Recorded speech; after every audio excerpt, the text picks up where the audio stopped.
สวยเสือขาวสวย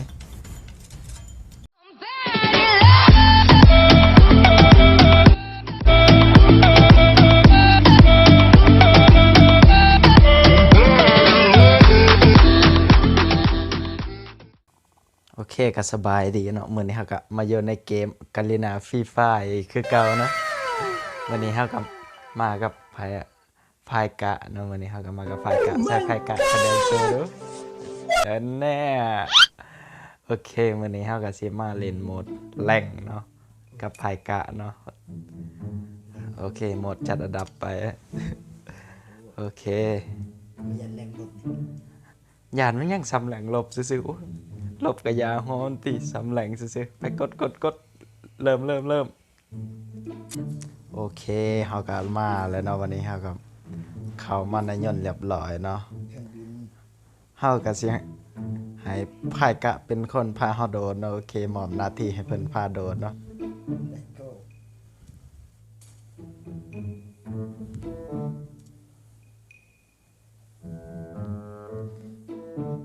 โอเคลงมาหอแล้วไปเก็บอาวุธมีคนM4โอเคของแบบM7 เก่าแม่นวะ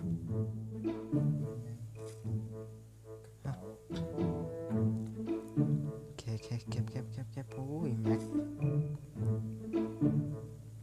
แต่ใช้ละปืนชาร์จนะมันบ่มีบ่ใช่ให้ค่อยใช้ติอ๋อได้แล้วสันนี่ลูกมันมาเอา XM8 ได้ AK ละมาเอาได้ XM8 เลยได้ AK ละ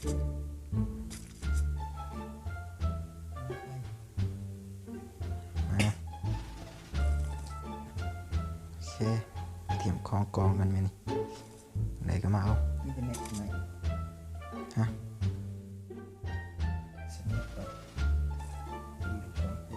มาในเวลาบวกแล้วเฮ้ยคนหลบหนึ่งสามก่อนได้ยังต้นบ่เห็นงูมันเบิ่งคนนี่นะเปลี่ยนปืนมากันนะ What the fuck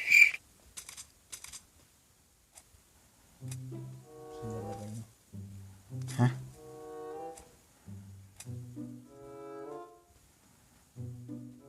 โอ้วงไกลเขาต้อง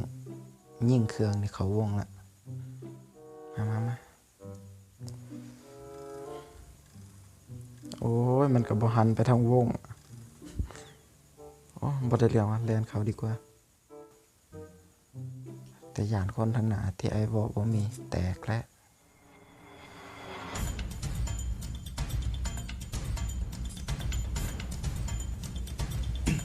นั่นดิมาแล้วนี่อยู่ไอ้บอนะโอ้2 ตัว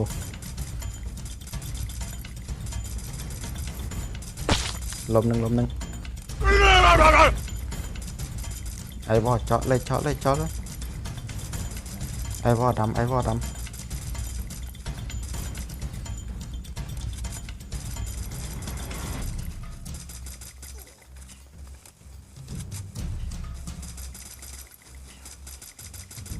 จะออมนะยิงไว้เดี๋ยวออมให้เดี๋ยวเฝ้าแตกเลย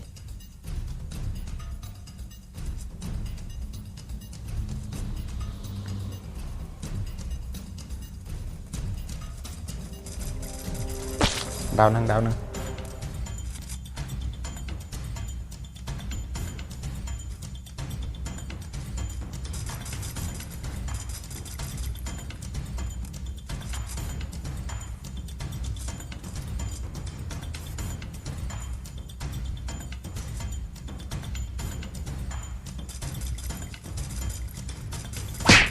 โอ้โห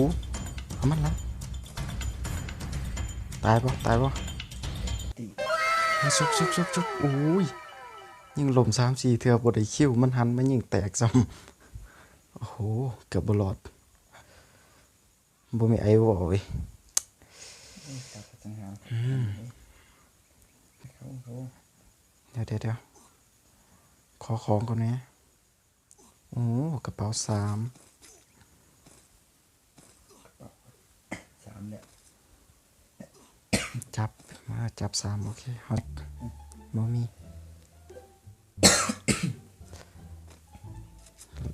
ระวังนะครับ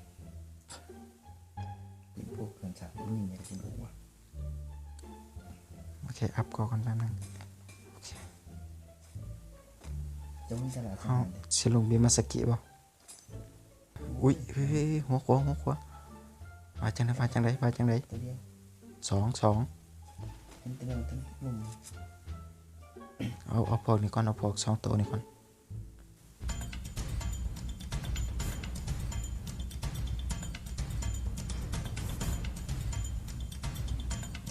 เห็นเอาก่อนละครั้งระวังเด้อเจ้าพวกนี้ไอ้บ่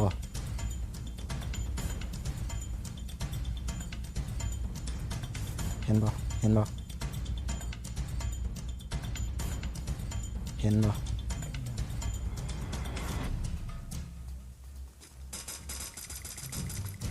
อยู่ใต้ขวา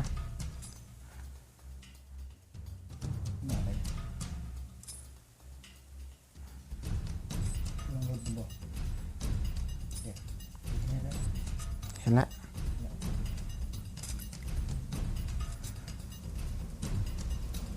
ดาวนึงเขา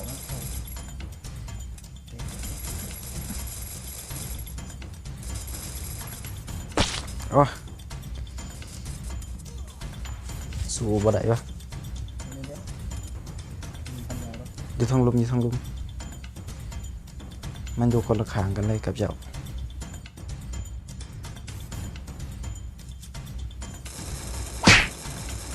สวยเฮ้ยเสือขาวสวย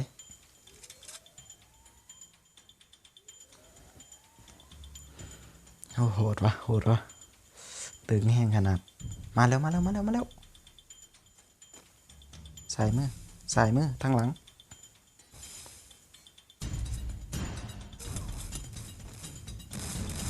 ตั้งไอ้บ่ โอ้ตั้งเลย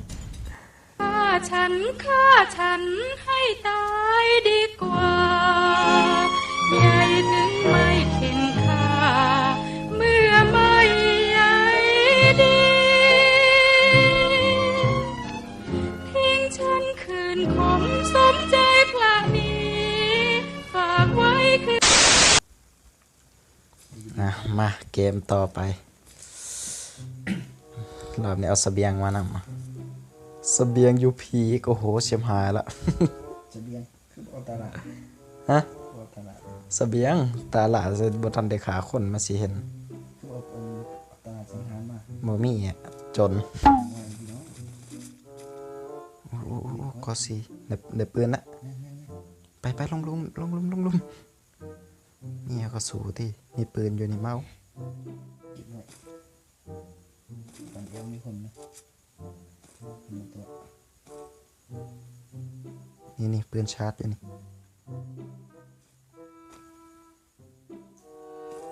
เป็นภูเอวัน จะมีเกาะบ่มีอัพเลย นั่นเอาเอว โอเค ช่อง ลองบีมาบ่ มาสกิ หึ มาสกิคน แมน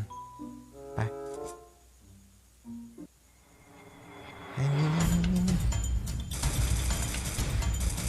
เห็นบ่บ้านตัวนี้บ้านข้างหน้าสีเหลืองบ้านหลังที่2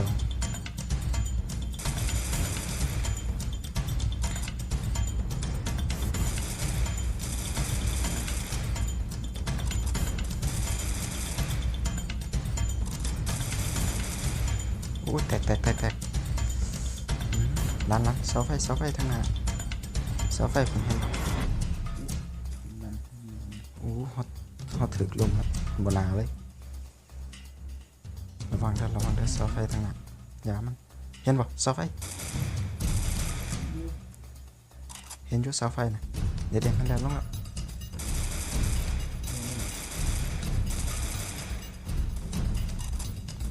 มันยิงกัน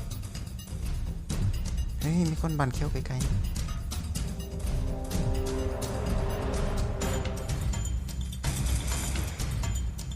เขาชาร์จ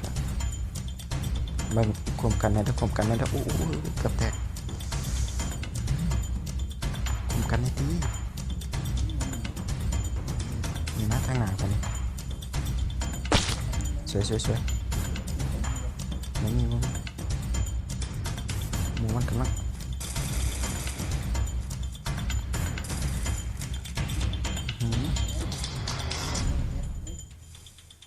คันมาขึ้น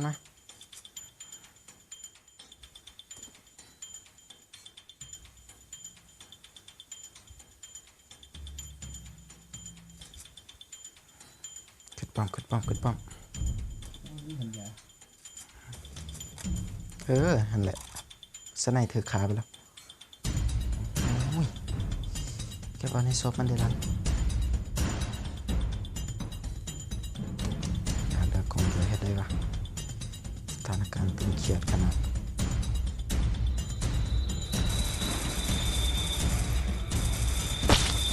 แตกบัดโอเคลมเลยบางนี้ตายเลย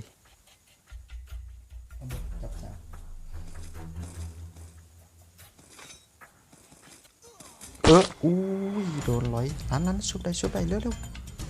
มาตั้งไอ้พอชุบไว้ชุบขางกำแพงนี่ก็ได้เห็นบอกเสาไฟทางหน้านะนั้นชุบได้เร็วมาตั้งไอ้พอชุบไว้ชุบขางกำแพงนี่ก็ได้เห็นบอกเสาไฟทางหน้านะฆ่าฉันให้ตายดีกว่าใหญ่ถึงไม่เข็นค่าเมื่อไม่ใหญ่ดีทิ้งฉันโอเคเหมือนหากันมาต่ออยู่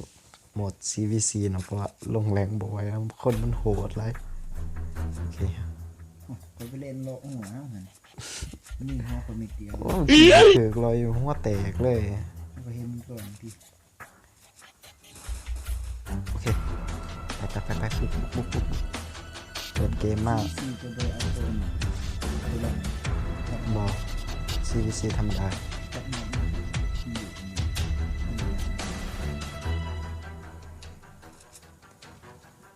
พวกเขาคือตำรวจนะเทียมมันคือโจรเขาต้องออกล่าโจรเนาะเฮ้ยขวามือ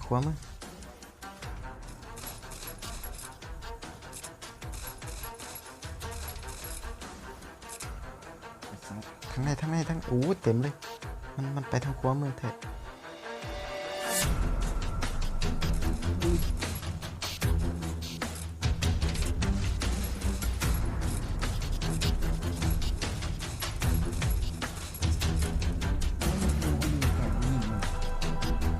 มันตลบหลังมาวะตกบ่ได้เป็นยังเสีย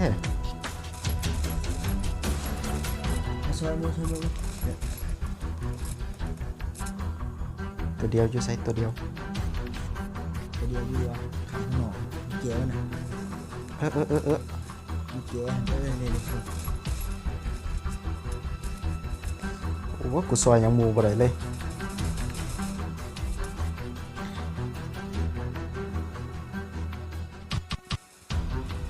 เฮ้ยเกมแรกบ่เห็นมันเมื่อกี้คิดว่ามัน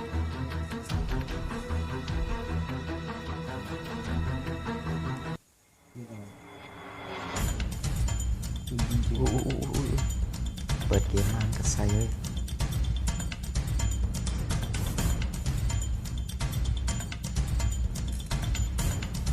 แตกนึงทีมเฮา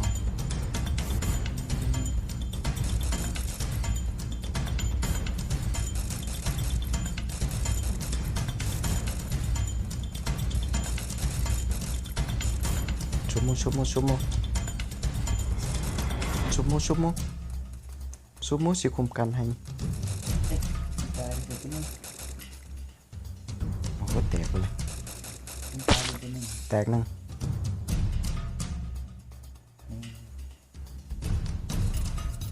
โอ้โหสิแพ้ตลอดปะได้เองเป็นเกมสนะตีถ้าจะได้ต้องยอมรับแล้วว่าฝีมือเขามันกาก ชนะไปตัวจุด เดี๋ยวคอยประจำการอยู่งานหลังนี้กัน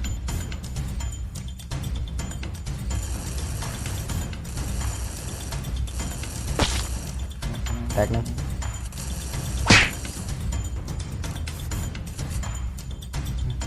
ยิงสนั่ง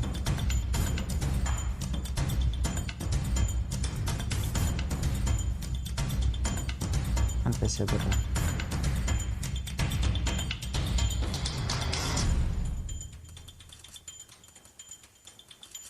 หลังเอ้าจกง่ายเถอะ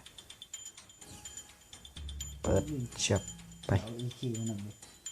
เอเคในศพมันกี่นี่ลืมบอกให้ไปเก็บ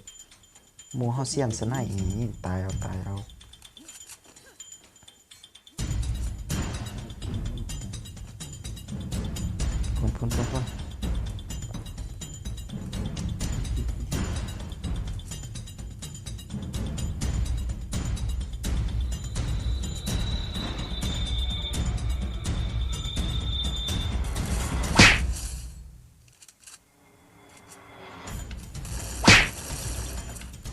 อ้าวโอ้ยโอ้ยิงลมสองบ่ได้คิวอีหยังวะเลือดตัวเดียวเลือดตัวเดียว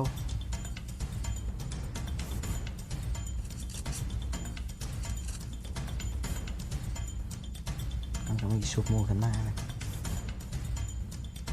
โอ้ยยิงลมสองตัวบ่ได้ขาอีกอะตลอดแล้วนี่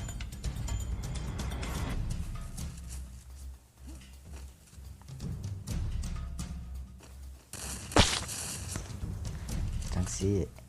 นางโหดไอกาเรานี่ดูเห็นครับ นะเก็บไปพอแห้ง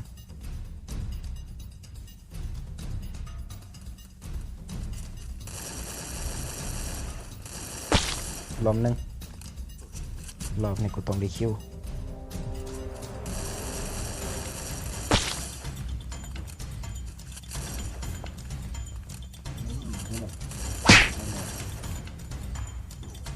คิวหนึงแล้วกูพอใจละ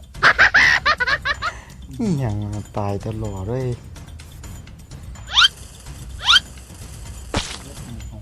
มึงคิดแนวไรเอาสไนมาสู่ระยะไกลมึงบ้าวะมาแล้ว บอกว่าผ่านแล้วยังสิทีมระเบิดอยู่ เอาแล้วอีหยังบ่เปลี่ยนลูกระเบิดบ่ทันบ่แต่มันอยู่แคมป์นี่เนี่ยมันอยู่แคมป์นี่เนี่ยอยู่ใน เปื้อนยัง มันเป็นปีหกมันเป็นปีสิบเป็นเดือนเป็นนี้สิบหก ออกมาขวาตรงเห็นแบบ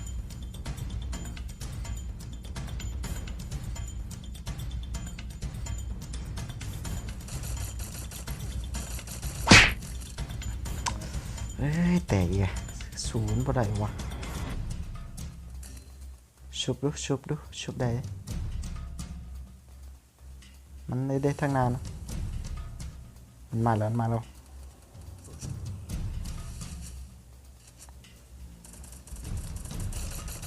ใส่ไหม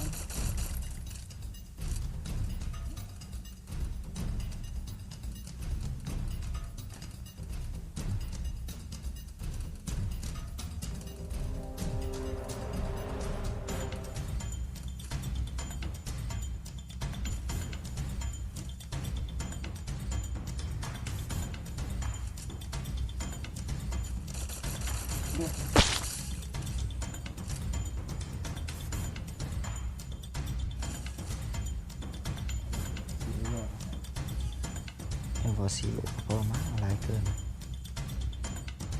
สาม โอ้ยหมูก็ไปทำคุณว่ะ มัน มาคนเดียวเลยกู มันจะไม่ไปคนเดียวหรอก ลมหนึง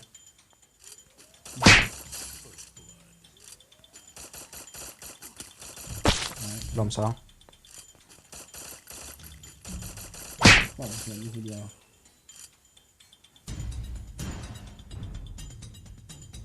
ในบ้านได้ออกตัวหนึง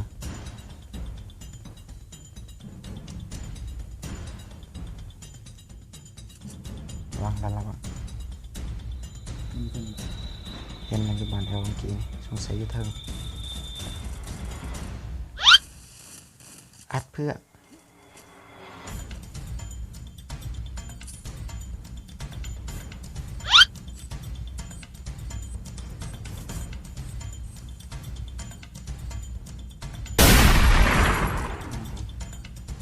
เป็นหยังมันอยู่บสนะเป็นหยังมันอยู่บสนะ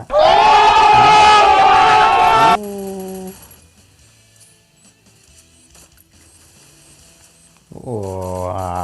สนะแล้วเฮ้ย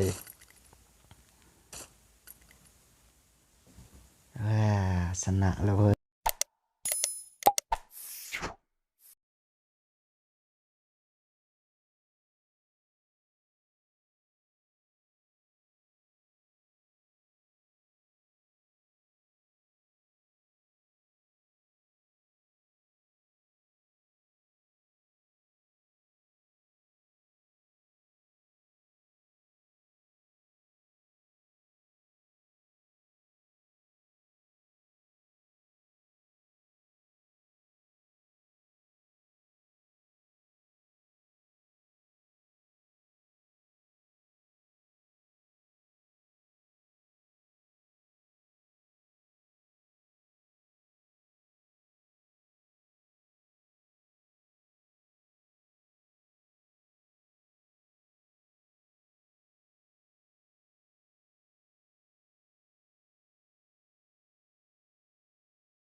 ฆ่าฉันให้ตายดีกว่า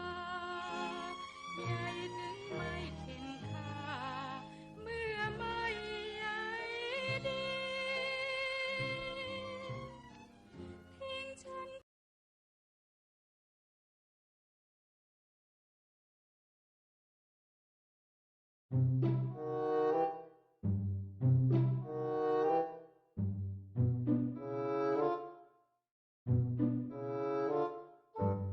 เ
Thank